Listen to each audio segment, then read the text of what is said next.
Josiah talked a lot about our relationship with God and how that can be compared to a relationship with a close friend.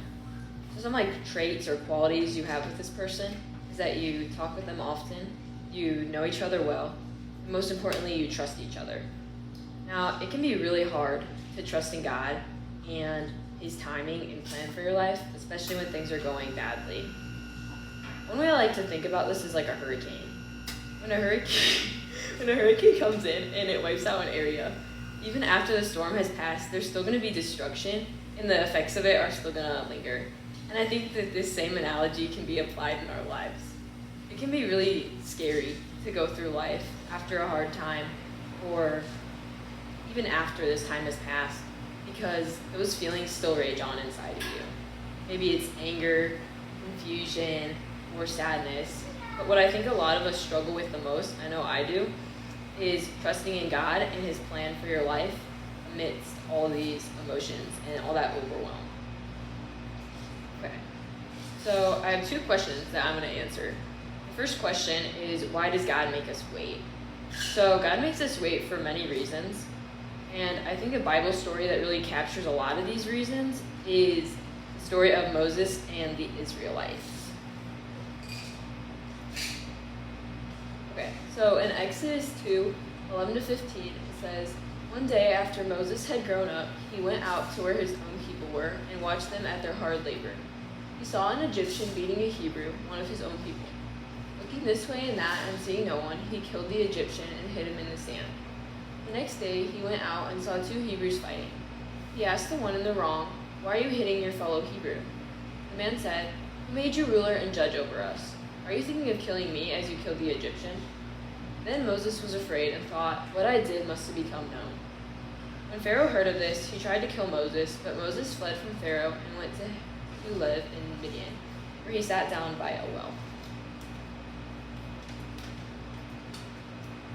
And then in Acts 7, verse 30 and 34, it says, "After 40 years had passed, an angel appeared to Moses in the flames of a burning bush in the desert near Mount Sinai. 'I have indeed seen the oppression of my people in Egypt. I have heard their groaning and have come down to set them free.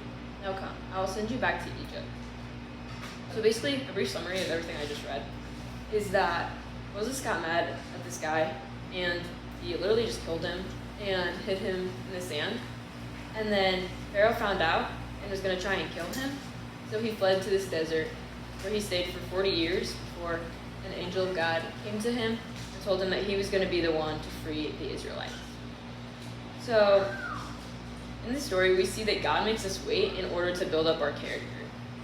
If Moses wouldn't have waited these 40 years after he literally just killed somebody, he wouldn't have had the character or that perseverance to be able to accomplish this seemingly impossible task. Another example of this in the Bible is Jesus himself. Jesus didn't start his ministry until he was 30 years old, because in this time, he was able to build up his character and strengthen that relationship with God. In Romans chapter 5, verse 3, it says, "Not only so, but we also glory in our sufferings, because we know that suffering produces perseverance, perseverance character, and character hope." Our character is so important because we don't take our looks or our accomplishments or our belongings to heaven or any of just those worldly pleasures. We do take our character. So it's really important and a cool opportunity that in those sufferings we get to grow in that. Another reason that God makes us wait is so that way we can accomplish and fulfill all that He has for us. Again, this is seen in the story of Moses and the Israelites, because through that waiting, he's able to build up his character and then accomplish and fulfill all that God had in store for him. See, God has our best interests at heart, and He wants what we want. But the thing is, God also knows what we need, and sometimes what we need doesn't always align with what we want. In Psalms chapter 37, verse 4-7, it says, "Take delight in the Lord, and He will give you the desires of your heart. Commit your way to the Lord. Trust in Him, and He will do this. He will make your righteous reward shine like dawn, your vindication like the noonday sun.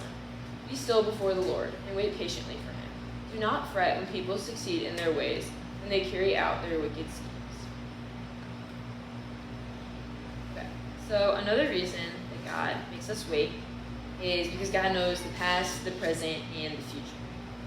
God knows what people said, or those that maybe you didn't hear, or those things that people did that you didn't know about.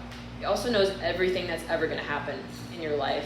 So sometimes he makes us wait in order to protect us. So after the Israelites were delivered from slavery, God promised them that they were going to inherit this promised land. And when he was taking them there, he didn't take them the shortest route, because he knew if he did this, then they wouldn't have been prepared for war. So instead, God took them the longer way. And through this, they weren't defeated. Because if they would have gone the shorter way, their enemies would have been too powerful. So through this, God was able to protect them, strengthen them, and then fulfill all that he had promised them. God also waits until we're ready. Your situation, or this time that you've been waiting for, may be taking longer than you thought. But that does not mean that the enemy has the best of you. There's a big difference between delay and denial. One way I kind of like to think about this is as like a baby or a young kid and sugar. So sometimes a parent will tell this kid that they can't have sugar, candy, or whatever it is right before bed. And they're not telling them and denying that they'll never be able to get what they want. They're just saying not right now, because the parent knows what's best for this kid. And the same thing goes for our relationship with God. Sometimes God's going to tell us not right now. And it doesn't mean we're never going to get whatever we're praying for. He just knows that now's not a good time. Maybe we're not ready. In Isaiah 60, verse 22, it says, "The least of you will become 1,000, the smallest a mighty nation. I am the Lord, in its time I will do it swiftly." This is the NIV translation, but the NLT translation I think is a little bit more straight to the point, makes a little bit more sense. And it says, "When the time is right, I, the Lord your God, will make it happen." See, God has this like anointed time of exactly when he's going to answer that prayer, whatever it is. And when it comes, it's not going to delay. He's going to answer it when you are ready and you're able to handle it. In Habakkuk, chapter 2, verse 3, says, "For the revelation awaits time. It speaks of the end and will not prove false. Though it linger, wait for it. It will certainly come and will not delay."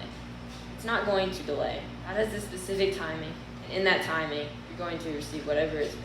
It just might not be right now. Okay.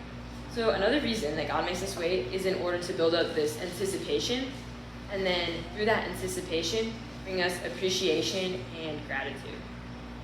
So kind of think about this as like Santa and like a kid. So this kid waits like days, weeks, months, because they know that at this anointed specific time, they're going to receive whatever it is they've been asking for. And because they've waited so long for whatever it is, they're able to appreciate it more and be more grateful whenever they do receive it. And then the same thing, the same way, this works with our relationship and the trust that we have in God. And we're going to wait for a while maybe. The only difference here is that we don't know when that specific time is going to be. It could be tomorrow, it could be in an hour, or it could be a year down the line that you're going to get whatever it is you've been asking for. But through this waiting, you're able to better appreciate whatever it is when God does answer that prayer.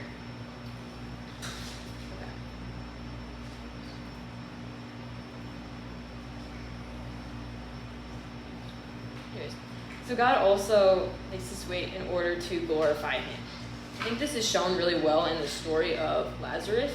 I'm just going to go through that story. When he heard this, Jesus said, "This sickness will not end in death. No, it is for God's glory, so that God's Son may be glorified through it." Now Jesus loved Martha and her sister and Lazarus. So when he heard that Lazarus was sick, he stayed where he was 2 more days. And then he said to his disciples, "Let's go back to Judea." "But Rabbi," they said, "a short while ago the Jews there tried to stone you, and yet you are going back?" Jesus answered, "Are there not 12 hours of daylight? Anyone who walks in the daytime will not stumble, for they see by the world's light. It is when a person walks at night that they stumble, for they have no light. So then he told them plainly, and here he's talking to the disciples, Lazarus is dead, and for your sake I am glad I was not there, so that you may believe. But let us go to him. On his arrival, Jesus found Lazarus had already been dead in the tomb for 4 days. Jesus wept. Then Jesus said, Did I not tell you, if you believe, you will see the glory of God? When he had said this, Jesus called in a loud voice, Lazarus, come out. The dead man came out, his hands and feet wrapped in strips of linen, and a cloth around his face.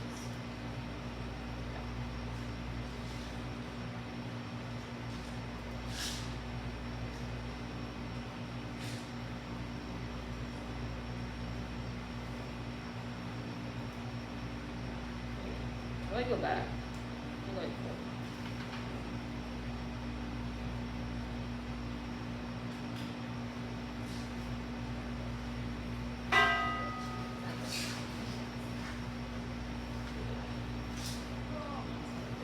There's no slide.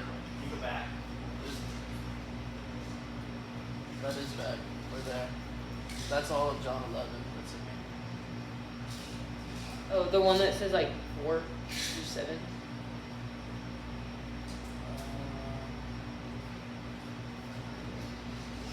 Okay, whatever. Oh, okay, cool. Okay, so one thing about this is that we see that, so Jesus waits 2 days after he finds out that Lazarus is sick to go see him. And Jesus still loved Martha and her sister and Lazarus. The thing is, he wasn't in a rush to go save him, even though he loved him. Jesus also goes back to Judea, and the disciples are really confused. They're like, dude, why would you go back there? Like, they tried to stone you there. They don't like you. And I think this is just really important because sometimes in the waiting season, you're going to have to go back to a place where it was hard, a place of mourning. And the thing is, when we walk, kind of like what he's saying here in verse 9 and 10, when we walk according to God's will, even through the hard times, he's going to be with us. When God came to Moses through the burning bush, he didn't say, it's going to be easy. He said, I will be with you.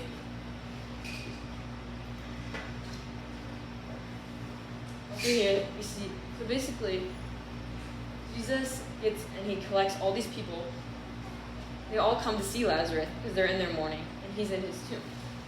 And through Jesus waiting these 4 days, he's able to have more people come and see him, and therefore more people are able to see like the miracles that God can do, and therefore glorify him.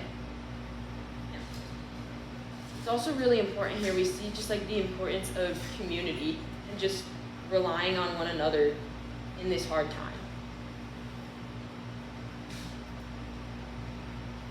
And then here we see Jesus wept. I think this is just really important because Jesus was perfect. Jesus was that guy. He never sinned. He never made a mistake. And Jesus still wept. It's okay to be sad. Like, it's okay to cry. Jesus did, and he was perfect. It doesn't make you weak. It doesn't make you any lesser. Okay, so the second question is, what should we do while we wait? A really difficult place to be and to find yourself is when you feel like you're in God's waiting room. When you're in a hurry for something to happen, but God's not. Maybe that's going on to high school or college. Maybe that's being in a relationship or finding that job, school, or career that you want to go into. Maybe it's a goal or a dream that you have, whatever it is. I kind of like to think of it as a treadmill. When you set a treadmill at one speed, they're designed to go at one speed and one speed only. And this is similar to God's path for your life. God sets the pace, and if you try and rush it and take control, you're only going to hurt yourself.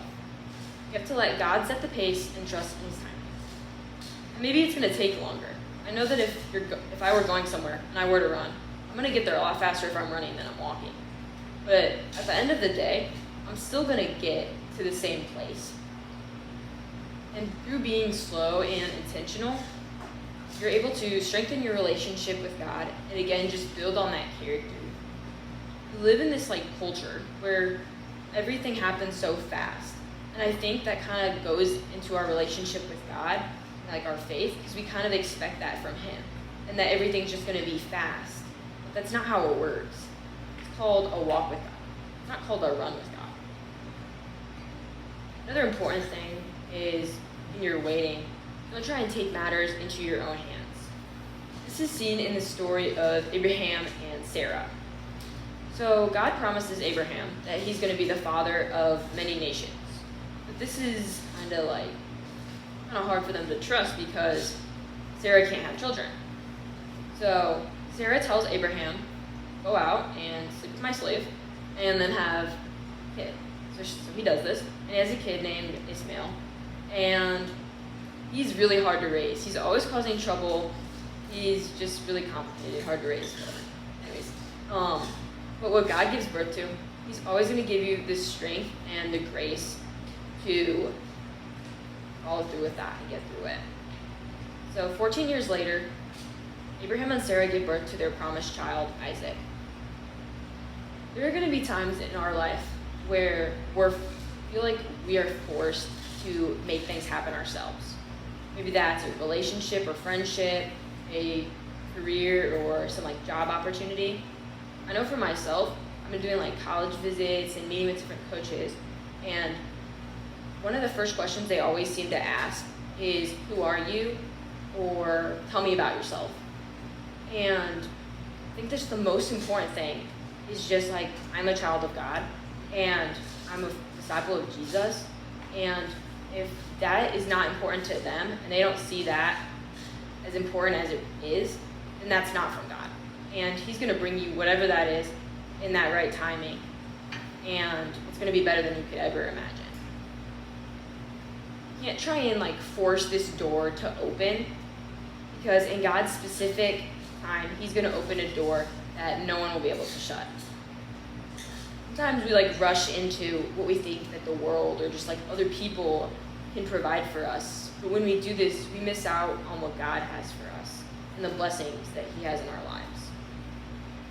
In Psalms 46, verse 10, he says, be still and know that I am God. I will be exalted among the nations. I will be exalted in the earth.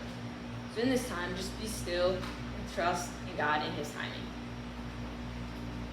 Another thing that I think is so easy to get caught up in is comparison and jealousy. It'd be really easy to compare yourselves when there's something that you really want and you see everybody else getting this. In Hebrews 12, verse 1, it says, therefore, since we are surrounded by such a great cloud of witness, let us throw off everything that hinders and the sin that so easily entangles, and let us run with perseverance the race marked out for us. See, God has this path in this, race that is specific to each and every one of us. And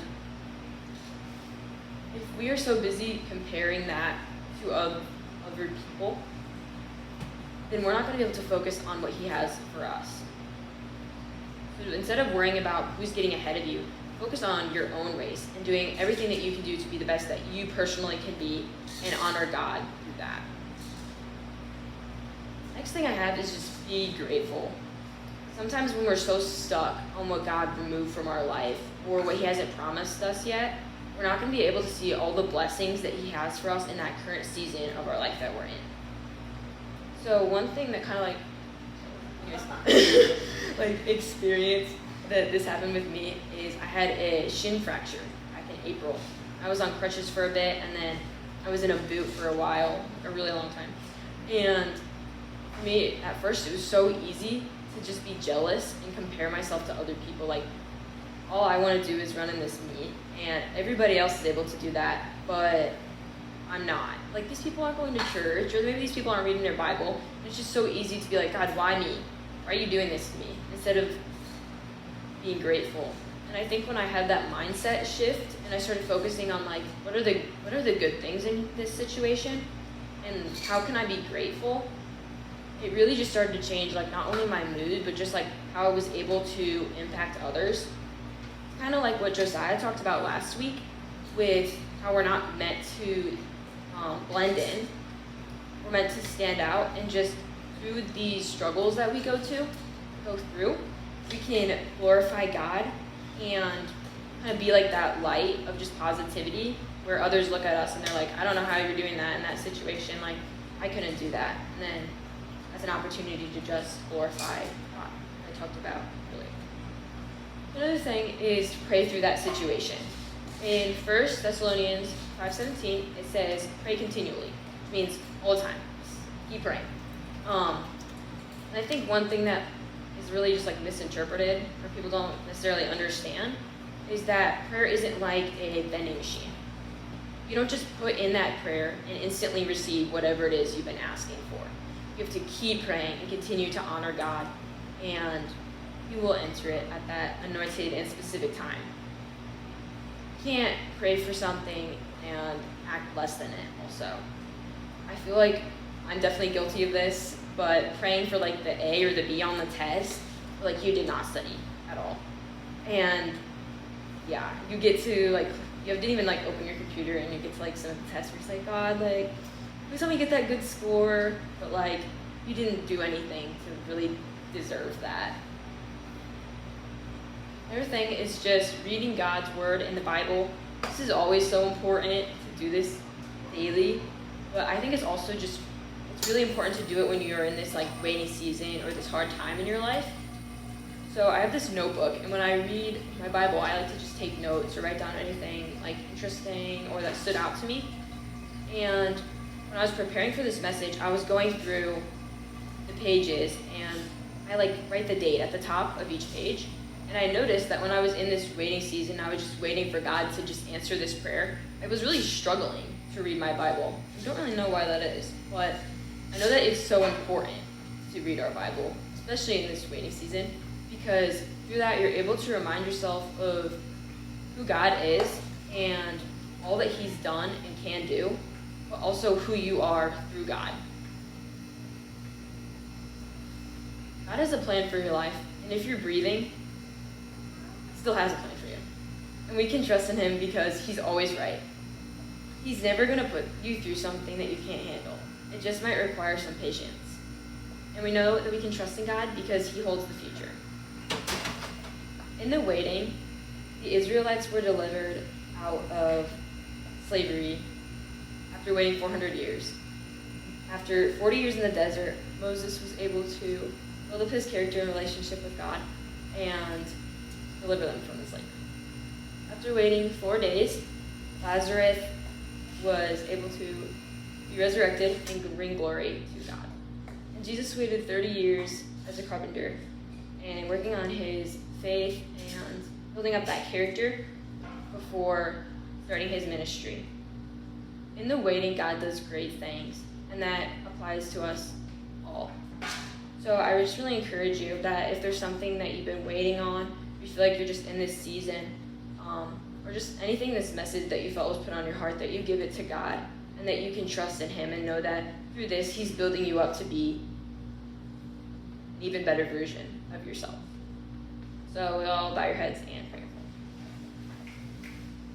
Dear God, thank you for this day and all these people that were able to show up today.